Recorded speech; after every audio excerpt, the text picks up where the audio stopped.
Hello students, I hope कि आप लोग बहुत अच्छे होंगे। आज मैं आप लोगों के साथ प्राचीन युग में मानव किस तरह का हथियार यूज करते थे उसके बारे में आप लोगों के साथ कुछ डिस्कस करूंगी। प्राचीन युग मतलब प्री हिस्ट्री और प्रोटो हिस्टोरिक एज को ही मेनली माना जाता है। जिस टाइम में इंसान गुहा मानव थे उस टाइम के बाद आज मैं आप लोगों के साथ करूंगी। प्री हिस्टोरिक एज में 3 भाग में बांटा गया है। प्री हिस्टोरिक एज को मेनली पत्थर का युग बोला जाता है। इस टाइम में इंसान पत्थर से ही हथियार बनाते थे। इस प्री हिस्टोरिक एज को 3 भाग में बांटा गया है, पैलियोलिथिक, मेसोलिथिक और नियोलिथिक। इस पैलियोलिथिक पाषाण के युग में पैलियोलिथिक एज का हिंदी नाम है पाषाण का युग। इस पाषाण के युग में इंसान गुहा मानव थे, इसीलिए वो लोग जो हथियार यूज करते थे वो ज्यादातर ही पत्थर के थे। वो दिखने में मोटी टाइप का था। वो सिर्फ मांस काटने के लिए और जानवर का शिकार करने के लिए ज्यादातर यूज होते थे, और काट काटने के लिए और एक टाइप का यंत्र इंसान उस टाइम में यूज करते थे जिसको हस्त कुठार और हैंड एक्स नाम में ही वो परिचित है। इसके साथ साथ वर्षा, पत्थर तोड़ने का यंत्र भी इंसान उस टाइम में ऑलरेडी आविष्कार कर चुके थे। उसके बाद आए मेसोलिथिक एज। इस मेसोलिथिक एज मध्यकालीन पाषाण युग में हम लोग देखेंगे कि इंसान के ये जो हथियार का जो शेप है, बनावट ये है, ये बहुत ही डेवलप ऑलरेडी हो चुका था, बहुत ही अच्छा था, छोटा टाइप का था ताकि वो लोग इजीली एक जगह से दूसरे जगह पे उसको ले जा सके। इस टाइम में इंसान फार्मिंग, कृषि कार्य में भी बहुत माहिर हो चुके थे। किस तरह से कृषि करना चाहिए, किस तरह से पेड़ पौधा लगाना चाहिए, उसके बारे में भी उन लोगों को अच्छा खासा ज्ञान हो चुका था। इसके साथ साथ मिट्टी का बर्तन किस तरह से बनाया जाए, इसके बारे में भी इंसान को पता लग गया था। इसी तरह से हम लोग देखते हैं कि धीरे धीरे किस तरह से इंसान गुहा मानव से ग्राम में वो लोग रहना शुरू कर दिया। मेसोलिथिक एज में इंसान एक साथ गांव में रहते थे। उसके बाद आए नियोलिथिक एज, जिसका हिंदी है नव्य प्रस्तर युग। इस टाइम में मेसोलिथिक एज में तो इंसान ऑलरेडी डेवलप तो कर ही चुके थे, लेकिन नियोलिथिक एज में इंसान और भी डेवलप करना शुरू कर दिया।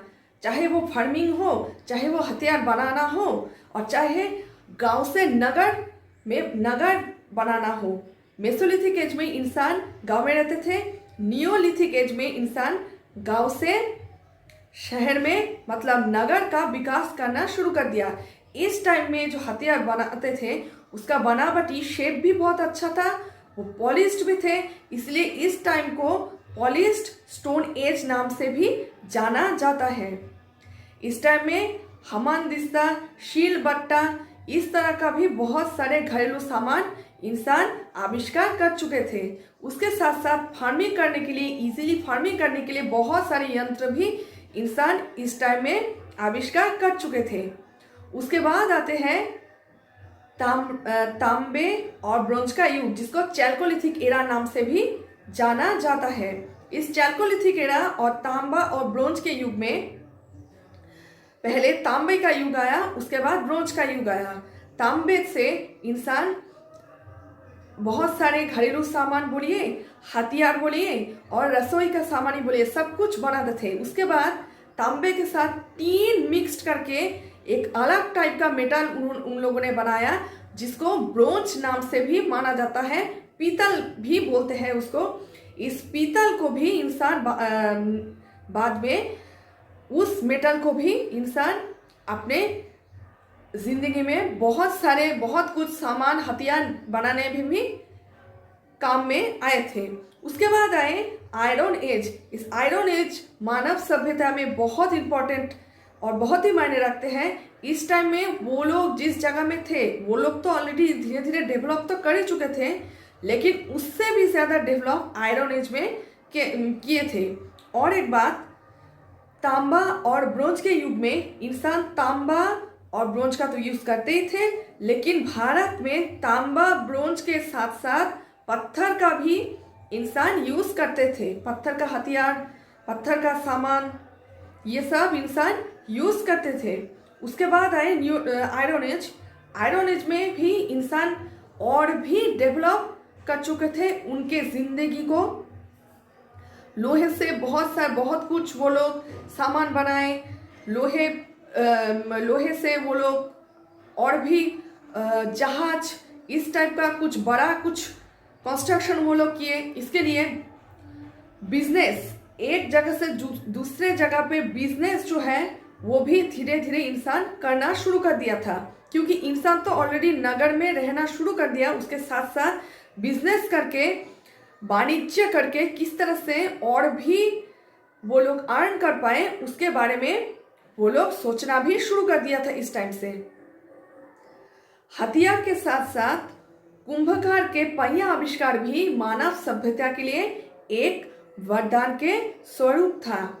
पहिया आविष्कार के साथ साथ इंसान और भी कुछ ऑर्नामेंट्स जैसे मोतियों से और भी कुछ मेटल से वो लोग किस तरह से अलंकार निर्माण किया जाता है उसके बारे में वो लोग जान चुके थे, जो हम लोग हड़प्पा और मोहनजोदारो सभ्यता में, इंडस वैली सिविलाइजेशन में हम लोग देखते हैं कि बहुत सारे गहने उस साइड से आविष्कार हुआ था।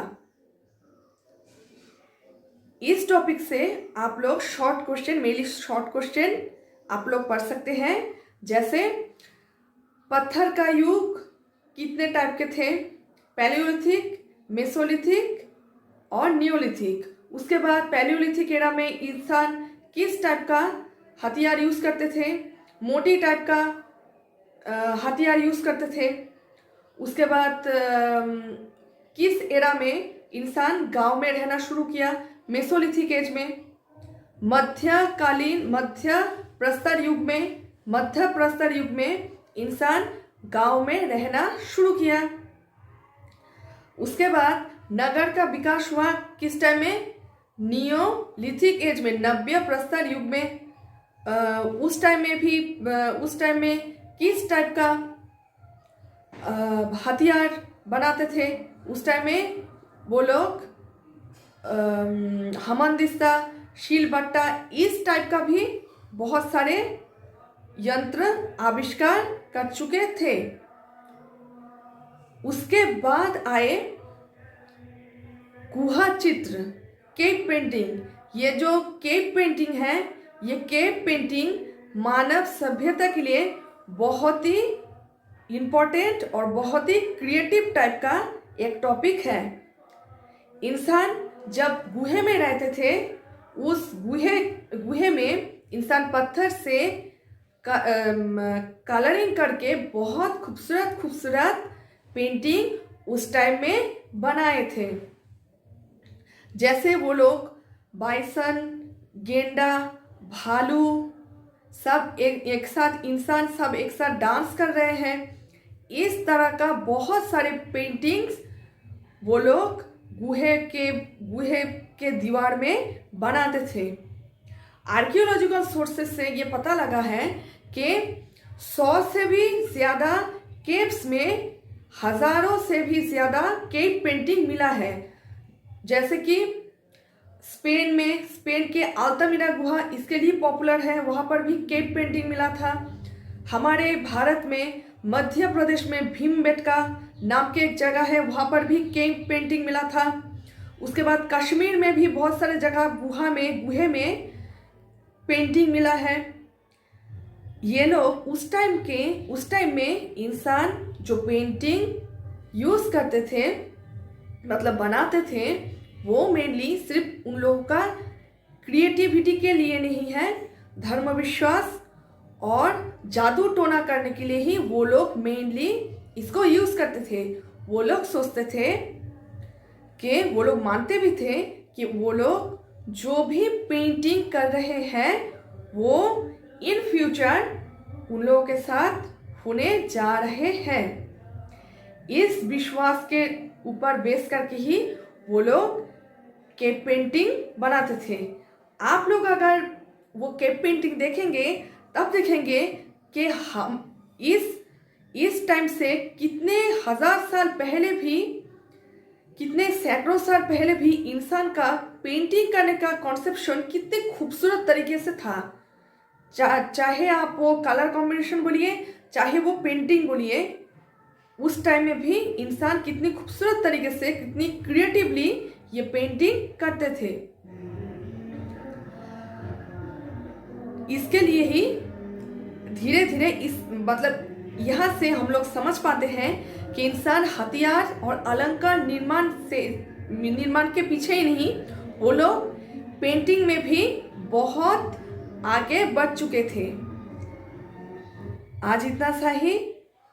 मेरे चैनल को सब्सक्राइब, लाइक्स और शेयर ज़रूर करना। Thank you.